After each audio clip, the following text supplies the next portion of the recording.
অটোরিকশার একটা দৌরাত্ম্য জনজীবন বিপর্যস্ত করছে। প্রধান প্রধান সড়ক, প্রধান প্রধান এলাকা অটোরিকশা প্রবেশ নিষেধ করা হবে। রাষ্ট্র ফাংশন না করলে জনস্বার্থ কিন্তু রক্ষা হয় না।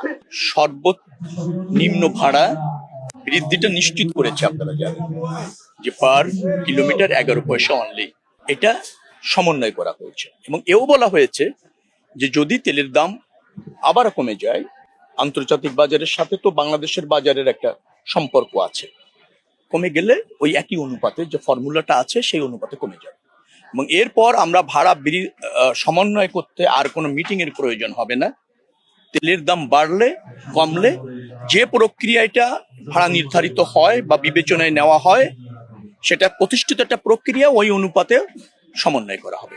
তাতে তেলের দাম কমলে ভাড়া কমবে ওই আনুপাতিক হারে, তেলের দাম বাড়লে আনুপাতিক হারে বাড়বে। এটা এমন আমরা করেছি যে বিআরটিএ থেকে একটা প্রজ্ঞাপন জারি করে বললেই হবে, আর কোনো কর্তৃপক্ষের সাথে বসার প্রয়োজন হবে না। যার মানে আমরা একটা স্বচ্ছ প্রক্রিয়া এবং স্বচ্ছ ব্যবস্থাপনায় এসেছি।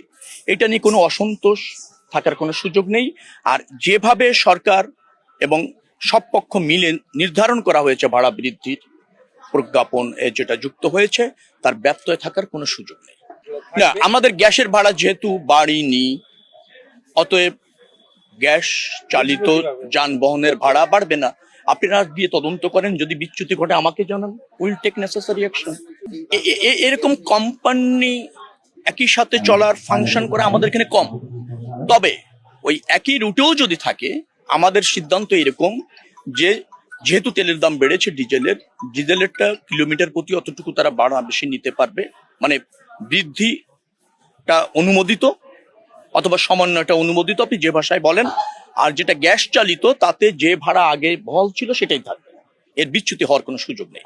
না, এটা হলো অটোরিকশার একটা দৌরাত্ম্য সব জায়গায় আছে, যেটা জনজীবন বিপর্যস্ত করছে।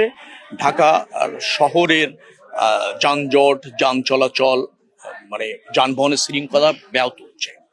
যার ফলে আমরা সিদ্ধান্ত নিয়েছি প্রধান প্রধান সড়ক, প্রধান প্রধান এলাকা পর্যায়ক্রমে অটোরিকশা প্রবেশ নিষেধ করা হবে।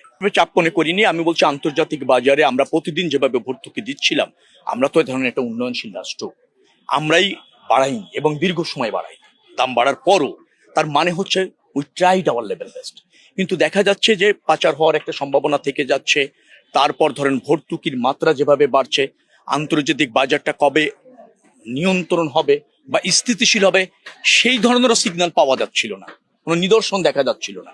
যার ফলে আমরা মনে করি যে আন্তর্জাতিক বাজারে যা বেড়েছে তার চেয়ে কম্পারেটিভলি আমরা সামান্য বাড়িয়ে একটু সমন্বয় করার চেষ্টা করেছে। আমার ধারণা আপনারা এবং জনগণ সেটা ইতিবাচক ভাবে নিয়েছে।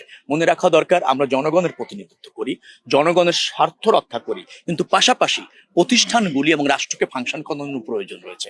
রাষ্ট্র ফাংশন না করলে জনস্বার্থ কিন্তু রক্ষা হয় না, জনগণের অগ্রগতি হয় না। এই দুটির মধ্যে সমন্বয় করতে হয়। নিশ্চয়ই জনস্বার্থ রক্ষা করেই করা হয়েছে।